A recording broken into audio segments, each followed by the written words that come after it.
એની રીતે પર્સનલ એનું બધું છે અને પોલીસ કેસ ને બધું કર્યું છે.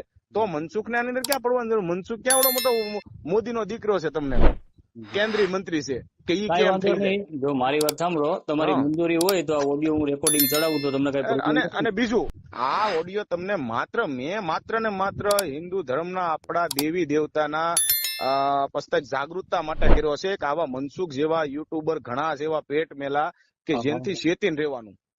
એને એની એક વસ્તુ યાદ રાખજો, ઈ જયારે તમારી પાસે આવે ને તો પહેલા એમ પૂછજો કે તું ભગવાનને માને છો? પહેલો જ પ્રશ્ન. આ ઓડિયોમાં બે વ્યક્તિ વચ્ચે ડિબેટ કરવામાં આવે છે, જેમાં કહેવામાં આવે છે મનસુખ રાઠોડ આપણા ધર્મ અને જાતિ વિશે ખરાબ કહે છે. મનસુખ રાઠોડ આપણા રૂપલમાં વિશે ખરાબ કોમેન્ટ કરે છે, જેમાં રૂપલમાને એક સોર અને ઢોંગી જેવા શબ્દ વાપરવામાં આવે છે અને કહે છે મનસુખ રાઠોડ દરેક ધર્મને ખરાબ કહે છે. મનસુખ રાઠોડ ઉપર કાયદેસરની કાર્યવાહી કરવામાં આવી જોઈએ. આ ઓડિયો અંત સુધી સાંભળ્યો, તમને પણ હકીકત જાણવા મળશે. તમારા એક લાઇક અને સબસ્ક્રાઇબ થી અમને સપોર્ટ મળે છે. તમારું નામ અમિતભાઈ ડાભી કે? હા હા બોલો.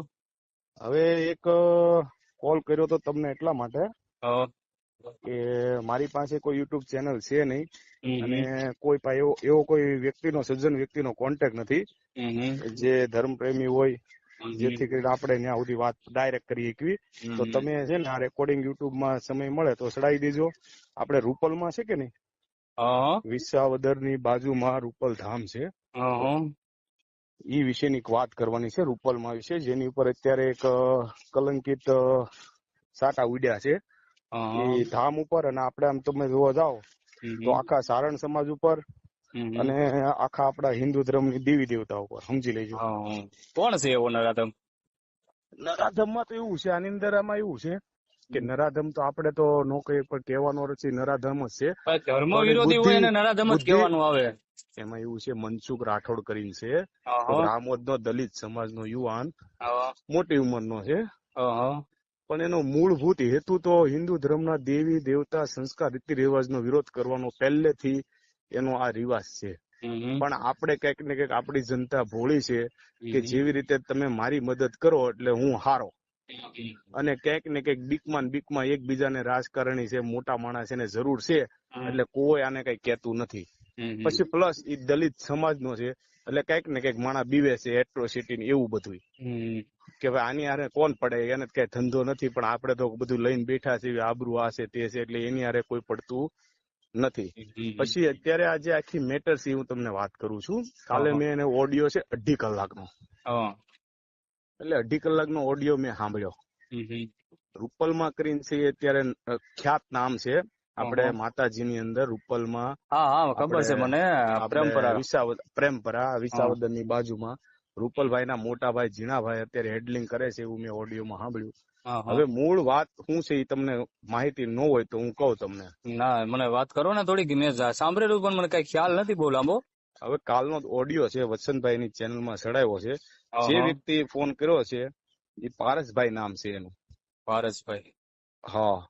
અને એક આપણે એવું જાણવા મળ્યું કે રાજવીરભાઈ કરીને છે જે એ રૂપલમાના નાના ભાઈ છે, અને પારસભાઈ ની હારે એને મુલાકાત થઈ પછી એકબીજાને વિશ્વાસમાં આવીને એકબીજાના વિશ્વાસથી એકબીજા એક માનતા રખાવી છે. જે કાંઈ હશે કારણસર એ આપણે તો આપણી સુધી વાત નથી પોગી, આપણે કઈ પર્સનલ વાત નથી કરી, એટલે આપણે જે સાંભળ્યું એ હું તમને વાત કરું છું કે એને એ કઈક વિશ્વાસમાં લઈને 15-16 લાખ રૂપિયા એને આપ્યા, અને 15-16 લાખ રૂપિયા આપ્યા પછી ઈ ભાઈએ 5-6 મહિના આ ભાઈને ઉલ્લુ બનાવ્યા, રાજવીરભાઈ પોતે, કે હું તમને આજ આપું કાલ આપું, એના પપ્પા વાત કરાવીને એમ. પછી માલસુરભાઈ જે છે એ રાજવીરભાઈ ના પપ્પા છે, જેવી રીતે આ રૂપલબાના પપ્પા રૂપલમાના.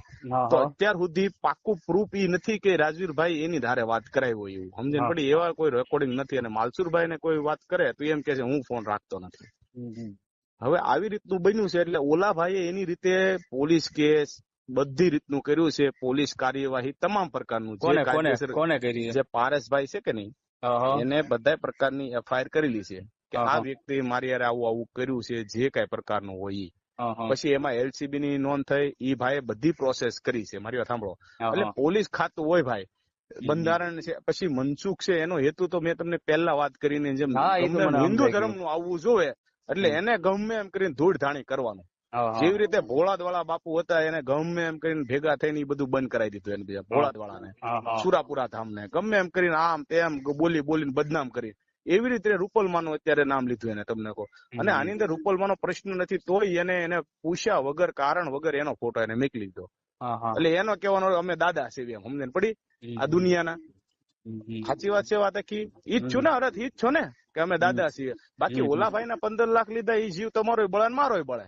હા એ તો એ ખોટી વાત નથી. ઈ ભાઈ જે આપ્યો છે ઈ ભાઈ પ્રશ્ન પોલીસ સ્ટેશન કર્યો એટલે પોલીસ સ્ટેશને તમે અરજી લખાવો એટલે બધું તમને પૂછે ભાઈ. એટલે એવું ન હોય પોલીસ વાળા રૂપલમાં ન ગયા હોય, ઈ તપાસ કરવા ગયા હોય કાયદેસર. પણ રૂપલમાના ન્યાય ઈ જગ્યાની અંદર આ બધા પારસભાઈ ગયા, પોલીસ ખાતું ગયું હોય એટલે ઈ ભાઈ સાવચેતી રૂપે એને 7 વર્ષ પહેલા જે ફોટો એને જે છાપામાં છપાયું હતું કે આની હારે અમારે કોઈ લેવા દેવા નથી ભાઈ. બરોબર છે. આ અમિતભાઈ આજે એને કીધું રાજવીરભાઈ રૂપલમાના નાના ભાઈ, એની હારે અમારે કોઈ લેવા દેવા નથી. આની હારે કોઈ પણ વ્યવહાર કરશે એની જવાબદારી એની રહેશે. આ વ્યક્તિ અમારા કૈયામાં નથી એટલે અમે આની હારે અમારે કોઈ લેવા દેવા નથી. જે વ્યવહાર કરવો એની ઓલી છે. એટલે ઈ તો સમજી લેજો બંધારણની હિસાબથી અને નીતિની હિસાબથી સમાજના હિસાબથી એને આપણે દોષ જ નથી દઈ શકતા. આવું હું નથી કેતો ભાઈ, આવું કાયદેસર નીતિ કે છે, ચોપડા કે બંધારણ કે છે, જે બાબા સાહેબ લખી ગયા ને ઈ કે છે, હું નથી કેતો.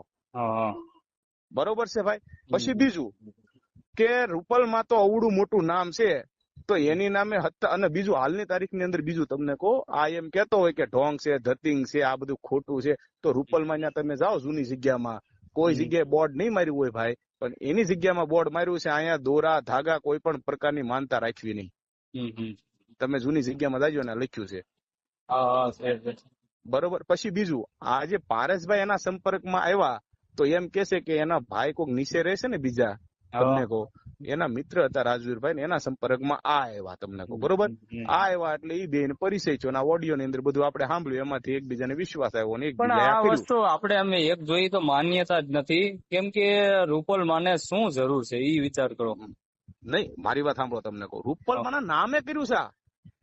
એમાં એવું છે કે આ રૂપલમાના નામે એટલે શું છે, મોટા મોટા કોઈ ધામો હોય છે ને આવા ધામની અંદર એને સોશિયલ મીડિયામાં વાયરલ થવા માટે આ બધા સ્ટન્ટ હોઈ શકે એમ. મારી વાત તમે સમજતા નથી. વાત તમે શું આજે તમે કુટુંબની અંદર વડીલ છો તો તમે કોઈ પણ સંસ્થા હલાવો છો, કોઈ પણ હલાવો છો, બરોબર. તો તમે તમારી એક કોઈ પણ વસ્તુ તમારી પુસ્તક તમારા નામે હું લેવા આવ્યો છું, મારી ફરજમાં આવે કે ભાઈ વાત કરાવો. એટલે આ ભાઈ જે કઈ પૈસા આપ્યા તમને કહું, એને કોઈની પાસે વાત કરી નથી કે કઈ જાણ્યું નથી આ વ્યક્તિ પ્રમાણે. તો પેલા પ્રથમ તો પારસભાઈ એના જે હેઠે એના જે સંબંધી છે જેના હસ્તકે આનો પરિચય થયો છે તો પહેલી અરજી એની ઉપર કરાવાય. તમને કહું એને એક શંકાના આધારે એને બધાનું નામ લખવું પડે. જેવી રીતે તમારો મોબાઈલ ચોરાણો ભાઈ તો તમારે એમ કેવું પડે કે આ વ્યક્તિ હતા, પછી એમાં હું બેઠો હોય તો તમારે મારું નામ લખાવવું પડે. એટલે પોલીસની ફરજની અંદર આવે કે આનું પૂછપરછ કરવી શંકાના આધારે, તો એને એના નામ લખાવવા પડે. બરોબર છે. પછી આ બધા એના પાછા રૂપલમાં ગયેલા છે તો રૂપલમાં સુધી વાત નથી પોગી, પણ એના ભાઈ વડીલ હોય એને કીધું છે જો ભાઈ અમારે આની કોઈ લેવા દેવા નથી, અમારે જો આ પેપરમાં છાપેલું છે, બરોબર, તમે અમને પૂછીને કોઈ કામ કર્યું નથી તો અમે જવાબદારી છે ને લેવી. આ તો સ્વાભાવિક છે ને. આજે તમે છો અમિતભાઈ, તમે નામશીર વ્યક્તિ છો તો તમારા નામે તમારો છોકરો છે એ લઈ આવ્યો હોય તો બરોબર છે, પણ તમે તમારા છોકરાનું કાયદેસર વકીલ હસ્તકે જે કઈ પેપરમાં તમે છપાઈ દીધું છે ભાઈ, તો તમે ગુનામાં કઈ રીતે લાગે પડે એમ કઉ છું. ગુનો કઈ રીતે લાગુ પડે એ મને કહો. હાલો પેલા પ્રથમ તમે બંધારણના હિસાબથી જુઓ તો ન્યાજ તે પેલા પ્રથમ તમે રોંગ થઈ જાઓ. પણ તોય તે હું એમ કઉ છું કંઈક ને કંઈક એ બધાને દુઃખ તો થતું જ હોય આ વસ્તુ ખોટી છે એમ, કારણ કે એવા કોઈ હલકી કક્ષાના માણસો નથી, સારણ છે એ તમને કહું. અને રૂપલમાન એ બધા છે ને ભાઈ ખવડાવવા વાળા ખાવા વાળા નથી. આ મનસુખ ની બધી મોટી મોટી વાતો કરે છે કે આ બધા એને ખોટું છે, ઢોંગ છે, એને દાન પેટીમાં ફૂલડા નખાય ને આમ નખાય. તારો બાપ એને કીધું 5 જણાને ખવડાય તો ખરા. અને ત્યાં તમે જાઓ અન્ન ક્ષેત્ર ની અંદર તમને એમ નથી કેતા 50 રૂપિયા જો તો ખાવાનું મળશે, અને તમે આ નાચના છો એટલે તમને ખાવાનું નહીં મળે. બધી નાચને ત્યાં ખાવાનું મળે છે ભાઈ. હવે રોજ 100 માણા ખાલી સવાર સાંજ ખાતું હોય ને ભાઈ તો 200 જણા થાય. એક થાળીના તમે 50 રૂપિયા ગણો તો કેટલો રૂપિયો થાય? 10,000 રૂપિયા રોજના થાય. 10,000 રૂપિયા મહિને 3 લાખ રૂપિયા થાય. હવે આવક હોય કે ન હોય હાલો તમે આપો કે ન આપો એ તો 3 લાખ એને કાઢવાના ને. પછી એની વ્યવસ્થા કરવાની ભાઈ બધી. તો કહેવાનો મારો મૂળ હેતુ છે રાજવીરભાઈ ગુનેગાર છે હું માનું ચાલો, પણ હું તમને ગુનેગાર કે રૂપલમાને ગુનેગાર હું ન કહી શકું. હા એ વાત પણ બરોબર છે. મનસુખે એને દર્શાવ્યા છે. એ મનસુખની પેટ મેલાય છે તમને કહું, અને પાક્કો પેટ મેલો માણસ છે અને બુદ્ધિશાળીનો દીકરો છે હા, હા. તમને કહું. એની હારે તમને પછી બીજું તમને કહું, જોજો હો, એ બધા રહે એટલે વખાણ બધા ના કરે, પણ આપણને ખબર નથી કે આના પેટમાં શું છે. સમજણ પડી વાત આખી તમને? આ જો હું પ્રશ્ન ચોખ્ખું કઉ છું કે રાજવીરભાઈ ઉપર કાયદેસર પોલીસ ઇન્કવાયરી કરવી જોઈએ અને પારેશભાઈની રીતે જે ફ્રોડ કર્યું છે અને એને સજા મળવી જોઈએ. એનો હું કાયદેસર એનો હું સાક્ષી છું તમને કહું, એવું હું ચોખ્ખું કઉ છું. પણ ઝીણાભાઈ એના મોટા ભાઈ છે, રૂપલ માં છે તમને કહું, એને આપણે એને આમાં જોડી જ ન એકવી, કારણ કે આમાં કઈ છે જ નહીં તમને કહું ભાઈ, કે ખોટી વાત છે? ના ના, એ વાત તમારી બરોબર છે. હા, એટલે મારો હેતુ એટલે આ વિડીયો અત્યારે તમને કોલ કરવાનું કારણ કે તમે આ ઓડિયો ચડાવો અને મારો નંબર લખો, જેથી કરીને રૂપલમાના ધામમાં કોઈ એના ભાઈ છે અથવા કોઈ એનો સંબંધિત વ્યક્તિ હોય ને ભાઈ, મારે રાજવીરની કોઈ જરૂર નથી ભાઈ, મારે એનો કોઈ કોન્ટેક્ટ ની જરૂર નથી. અને ઈ તો ગુનેગાર જ છે કાયદેસર. ઓલા ભાઈના પૈસા લીધા રૂપલમાના નામે, બરોબર છે? રૂપલમાને કોઈ ખબર નથી તમને કહો, અને એને સાપામાં સપાઈ દીધું છે, એટલે ઈ નિર્દોષ છે એની જગ્યાએ રૂપલમાની, બરોબર છે? તો આ રાજવીર આરે જે કરે એની આપણો પ્રશ્ન જ નથી તમને કહું, બરોબર છે. પૈસા એને આપ્યા છે, તમને મને પૂછીને નથી આપ્યા, એની રીતે પર્સનલ એનું બધું છે, અને પોલીસ કેસ ને બધું કર્યું છે. તો મનસુખ ને આની અંદર ક્યાં પડવાનું જરૂર? મનસુખ ક્યાં મોટો મોદીનો દીકરો છે તમને કહું, કેન્દ્રીય મંત્રી છે કે ઈ કેમ થઈ જાય? જો મારી વાત સાંભળો, તમારી મંજૂરી હોય તો આ ઓડિયો હું રેકોર્ડિંગ ચડાવું તો તમને કઈ અને બીજું આ ઓડિયો તમને મેં માત્ર ને માત્ર હિન્દુ ધર્મના આપણા દેવી દેવતાના પસ્તક જાગૃતતા માટે કર્યો છે કે આવા મનસુખ જેવા યુટ્યુબર ઘણા જેવા પેટ મેલા કે જેનથી શેતીન રહેવાનું. એની એક વસ્તુ યાદ રાખજો, ઈ જયારે તમારી પાસે આવે તો પેલા એમ પૂછજો કે તું ભગવાનને માને છો? પહેલો જ પ્રશ્ન એની કરજો ને એમ કે ભગવાનને નથી માનતો ભાઈ, તો એની યાર આપણે સંબંધ રાખીને શું કામ છે? હા, એ વાત તમારી ચોક્કસ સાચી વાત છે. એમ વાત છે, જે માણસ આપણા માતાજી નથી માનતો, કોઈને નથી માનતો, આપણા ધર્મને નથી માનતો, તો એની યાર તમારે રહીને શું કામ છે? અને બીજું કે જે લોકો આને ફોન કરે છે તમને કહું, તો મારો એટલો કહેવાનો હેતુ છે કે એટલો સંપર્ક કોઈ, હું એમ કઉ છું, કોઈ આશ્રમની અંદર જઈને વાત કરે ને ભાઈ, તોય માણસ એટલી નોંધ લે. પસ્તાય સમજી લ્યો કે સારણ સમાજના ઘણા એવા સ્થળ છે તમને કહું કે આ વ્યક્તિની વાત કરે. પહેલા પ્રથમ તો ભાઈ વાત કરું તમને, હવે ઓલો વ્યક્તિનું છાપામાં છપાઈ દીધું છે, હવે એની કોણ માથે લે ઈ મને કહો. ના ના, ચોક્કસ થી કોઈ સારણ સમાજની જો બદનામી આવી રીતે આવા લોકો કરતા હોય, બરોબર છે? અરે સારણ સમાજની વાહે તમે જો જાગૃતિ માટે, બરોબર છે, જાગૃત કરવા માટે એક ખાલી બદનામી નથી હો તમને કહો, આ લાંબી અસર છે. હવે એક રૂપલમાં આવડા મોટા નામ થાય એટલે જે હાસા છે, જે ધર્મ છે, જે માતાજી ખોડિયારમાં છે, રૂપલમાં ખોટા તો એની વાહે બધા ખોટા પડે, એ ખબર છે તમને? ખાલી રૂપલમાં ખોટા નથી પડતા પ્રશ્નથી. એટલે આ પ્રશ્ન એવો છે કે મનસુખ ઉપર હું એમ કઉ છું રૂપલમાંની ઇન્કવાયરી કરે, અને તે અમારું ભાઈ કારણ જાણ્યા જોયા વગર અમારો ફોટો અને મારું નામ કેમ લીધું એની ઉપર કાયદેસર મનસુખ ઉપર એક્શન થયું છે. આજ નહીં કરે ને તો આવા હજારો પ્રશ્ન બધા ઉપર થાય ભવિષ્યમાં ગુજરાતની અંદર. રાજવીરભાઈ ગુનેગાર છે એ 100% છે, હું મારું કેવું છે. અને મારો નંબર નાખજો તમે તારે, જો કોઈ પણ ને આ બાબતે ઇન્કવાયરી કરવી હોય મારી હારે કરીએ કે છે. પણ બીજું કે આ મેટરમાં મારે પારેશભાઈ કોઈ લેવા દેવા નથી, જેના પૈસા લીધા રાજવીરભાઈ મારે કોઈ લેવા દેવા નથી તમને કહું.